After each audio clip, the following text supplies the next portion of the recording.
On Tuesday, June 2nd, 6 U.S. states will have their primary elections, deciding which candidates move on to the November 3rd general election. Welcome to the 17th episode in our series analyzing the 2026 primary elections for all 50 U.S. states. In today's episode, we will review the state of California, our largest state by population in the country with just under 40 million people. This gives them 52 seats in the House of Representatives. Because of the amount of seats to discuss today and my limited time, most candidate segments won't be as in-depth as compared to other videos in this series. These videos shouldn't be the entirety of your candidate research, but hopefully are a good place to start. Let me know in the comments and share the video if you agree. With each state having their own election process and timelines that change every cycle, it's difficult to keep track of all of this information. In California, their election process is far more interesting than previous states, with partisan primaries that differ on how democratic they are, meaning how many eligible voters do they allow to participate in the process. In free and fair elections, all eligible voters should have the option to participate, regardless of their party affiliation. California's election process is close to my ideal election reform. They have the foundation for it, at least. What they have currently is called a top two primary. All candidates running for an office are on the same primary ballot. The top two vote earners will advance to the general election, no exceptions. Any registered voter may vote for any candidate they believe best represents them. The only changes I would make to the selection process is two things. I would increase the amount of candidates who move on to the general election ballot to like 4 or 5 candidates, and implement ranked choice voting in both the primary and general elections to determine the winners. But that's not the system we have, and if we want anything to improve, we need to organize within the current process. Our two-party system is broken, and many of us know that. But even in California, with a system that in theory is more open to more political parties, the end result is the majority of the top two vote earners going into the general election will still either be a Democrat or a Republican. That is the reality us as voters will have to accept in many of our congressional races. Most voters don't dedicate their time to learning about elections, and at this moment in most congressional races, there aren't even any independent or third-party options. And just because there are, it doesn't make them better by that reason alone either. More on that later, but to finish this segment, if you are not a registered voter and want to change that, you have 15 days before an election. This can be done online or by mail if postmarked by May 18th. If you miss that deadline, California does allow same-day voter registration during early voting and on Election Day. Voting is important. Elections still decide which candidates end up in positions of power that make life and death decisions. Our current Congress, the 119th, has been a spineless and complicit group of failures. Not all of them, but the overwhelming majority of Congress members in both parties. What this series hopes to do is spotlight the candidates worth electing. If any political party or movement wants to get voters out on Election Day, there have to be candidates worth voting for. Sadly, not every seat will have a candidate inspiring enough. Out of the 52 House seats, voters in 15 districts will have to vote for the lesser evil in the fight against fascism. I know, it sucks. But sadly, in the majority of them, the current Democratic incumbents didn't have any inspiring primary challengers. And since candidates from all parties are on the same ballot, in several of these races, those other options are only MAGA Republican fascists. Maybe in 2028 there will be better options in those districts, but for now it's preferable to not allow more rubber stamps for Trump's fascist agenda. But again, that's also another argument millions of Americans, and myself included, are tired of. When candidates are campaigning, just saying you are not Donald Trump or you're not a Republican, that's not a campaign message.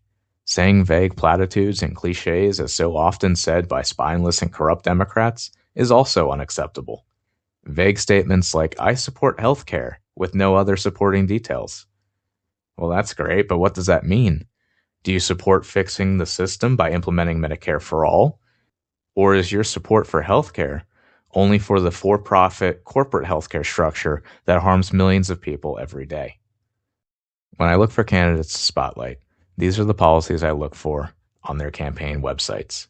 If a candidate doesn't have a policy page or any social media presence, then that's the first and final red flag, and I move on to the next candidate to research. On the other hand, Any candidate who has a decent policy page and has been endorsed by any one or more of the 10 groups listed on the side here will be considered for approval. The only exception is when there are several decent progressive candidates running in the same race that also happen to be endorsed by different groups that I trust. Then it becomes a comparison of who has the better policy page and who is showing more evidence of being out in their communities and engaging with them. Putting in the actual work of meeting with your constituents and earning their votes is how grassroots progressive campaigns will win against the corrupt money interests that have poisoned our elections for decades. But those campaigns still need resources, and any additional visibility will help their message reach more potential voters. There are 37 districts with approved candidates running. Several races even have more than one approved candidate, which is why there's currently 40 of them on screen. And again, time will be kept short for most of the races to keep this from becoming a 10-hour documentary. However, the districts where there is some more information to discuss will have their own segment timestamped. Sorry, I am not listing out 37 timestamps for each district this video. For every approved candidate, a link to their campaign website is listed in the video description. Here are those candidates I hope the majority of Californians will vote for on June 2nd. In the first district, the approved candidate is Audrey Denney. She has been endorsed by Citizens Impeachment, Our Revolution, and Track APAC thus far. In the second, Rose Yee, endorsed by Track APAC. In the third district, Chris Bennett, endorsed by Citizens Impeachment and Track APAC. In the fourth district, Eric Jones, endorsed by Our Revolution. The fifth district is lost. Sorry. In the sixth district, voters have two options. Lauren Tomlinson is endorsed by Leaders We Deserve, while Tyler Vandenberg is endorsed by Citizens Impeachment. Both candidates have decent policy pages. The field in this race consists of 7 candidates. The unfortunate math here, though, could result in the 5 Democrats splitting their voter base so thin it allows the former Republican incumbent and the other Republican candidate to advance to the general election. Ideally, some of these Dems, if any of them are polling at 5% or less at this stage in the race, they should drop out and endorse other members in the party, assuming they have similar policy goals. I don't know how the polling is between these two candidates, and as with every House seat in California, they all have new maps from California's Proposition 50 that was voted on last year, which, to be clear, was a result of Texas starting this mid-decade redistricting nonsense. Ideally, one of them drops out, endorsing the other, and increases the odds of a progressive moving on to the general election dramatically. Otherwise, there is still a chance one of them makes it into the top 2, but it'll be up to the voters to make that happen.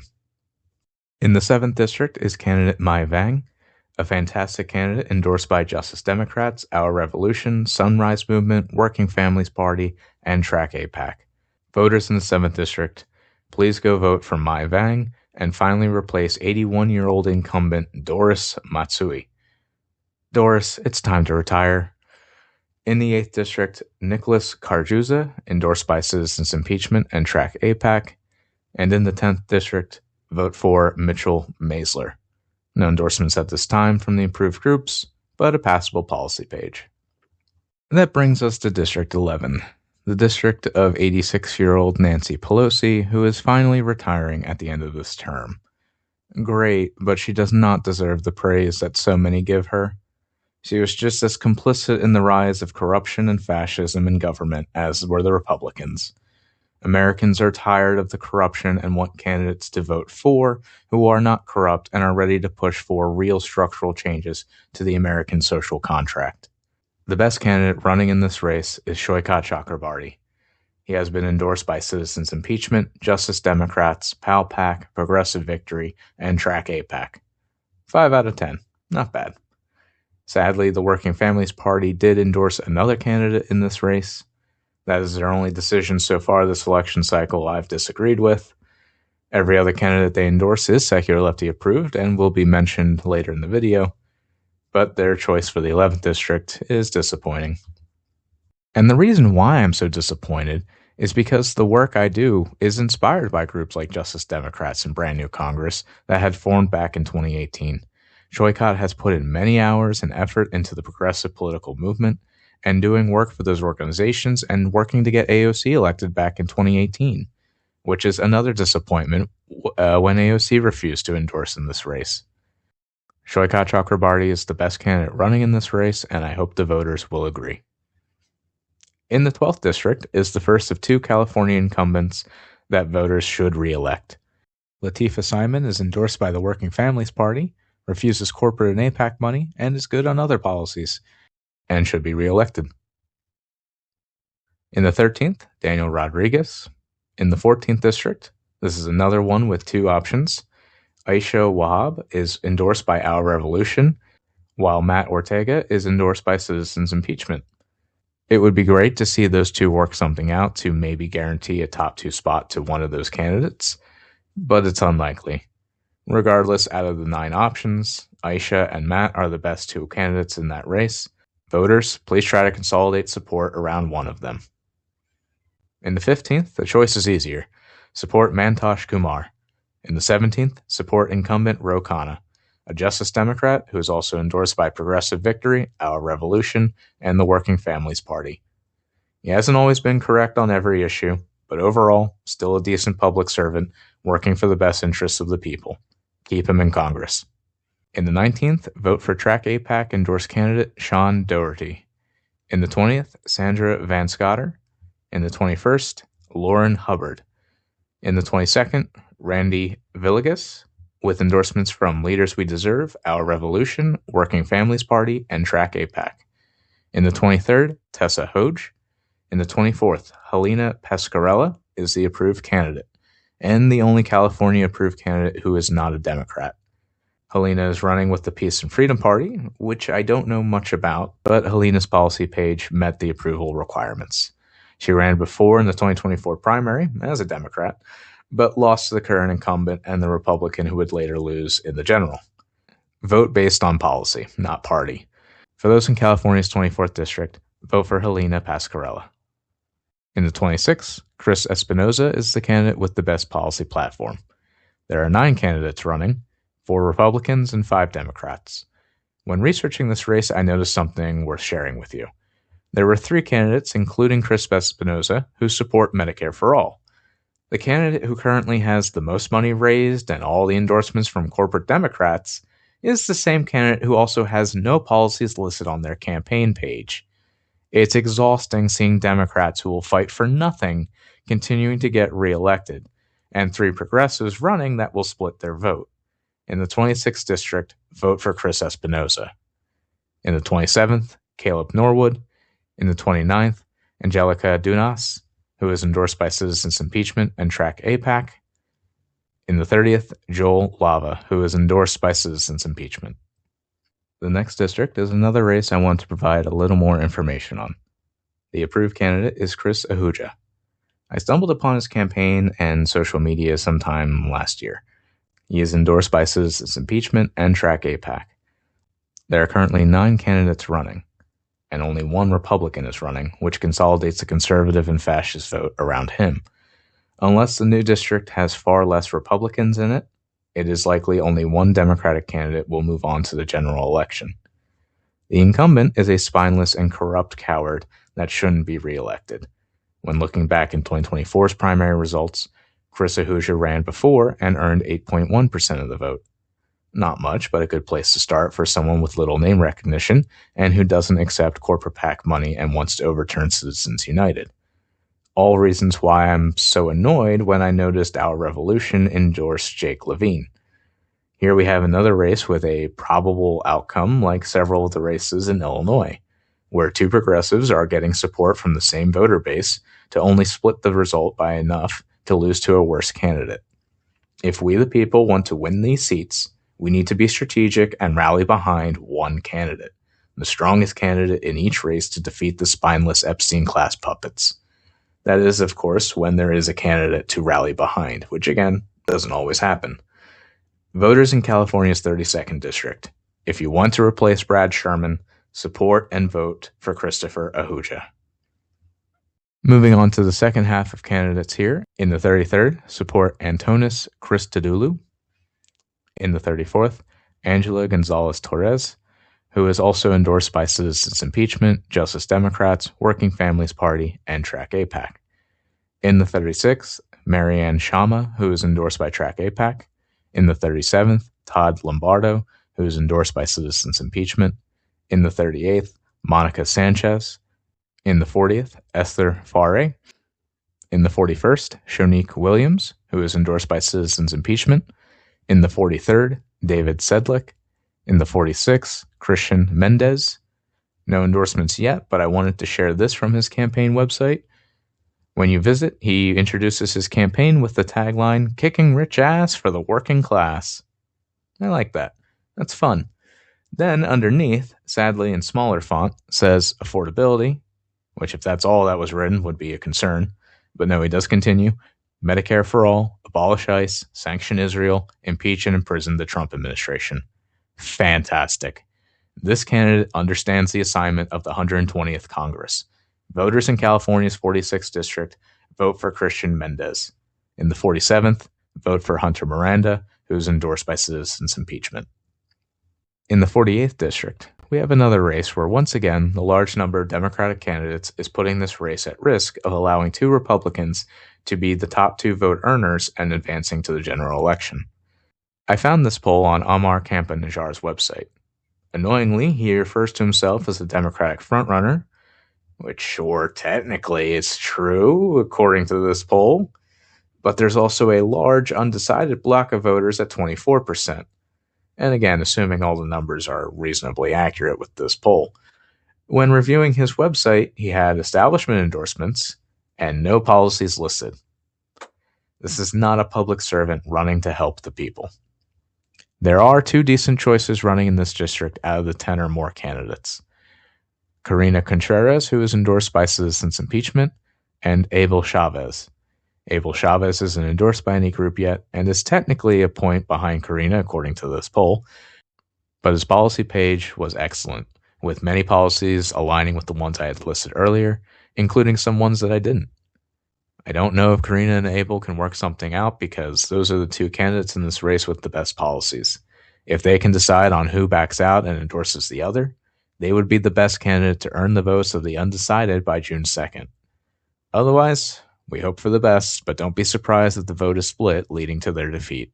The final candidate approved in California is Aishwarya Mitra, or as she goes by, Sparky, which is a little easier to say.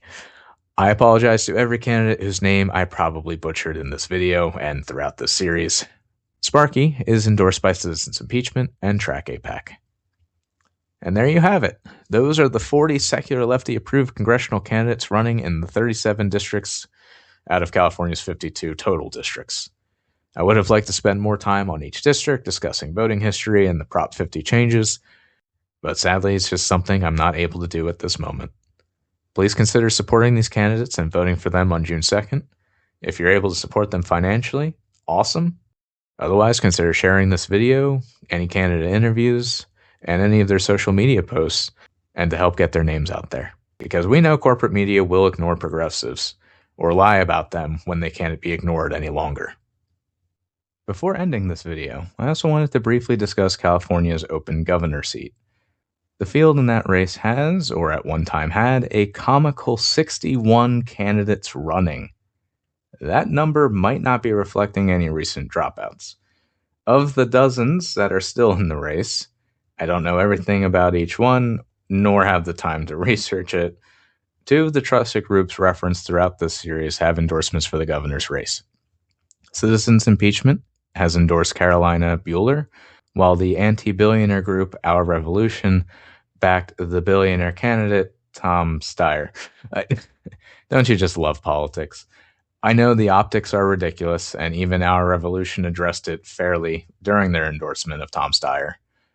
As the race stands now, I agree with Our Revolution and would vote for Tom Steyer if I lived in California.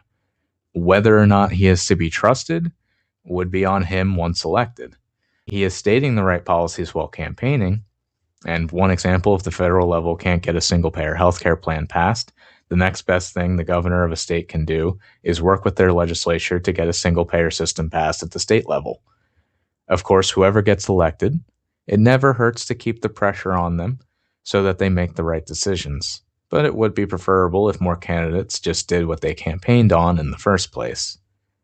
If Bernie and his group Our Revolution says Tom Steyer is approved, then I'll approve him too. At the very least, California voters, rally behind someone quickly, because without ranked choice voting, it is very plausible the Democratic voters could split their votes so goddamn thin in this governor's race that it would allow 2 Republicans to earn the most votes and advance to their general election. I would like to see Californians avoid this, so vote for Tom Steyer for governor and vote for the secular lefty-approved congressional candidates in your district. Before California and others vote on June 2nd, there are some upcoming elections to remind you of first. Nebraska and West Virginia will be voting on Tuesday, May 12th, which, depending on when this video is released and when you watch it, may have already passed by the time you see this. As elections complete, I will attempt to make videos going over the results if my schedule allows it, which currently not likely. On Saturday, May 16th, Louisiana voters will make their choices for almost all the races on their ballot. Recently, the governor of Louisiana, Jeff Jim Crow Landry, canceled their primary for the congressional House candidates so they can do some last-minute gerrymandering.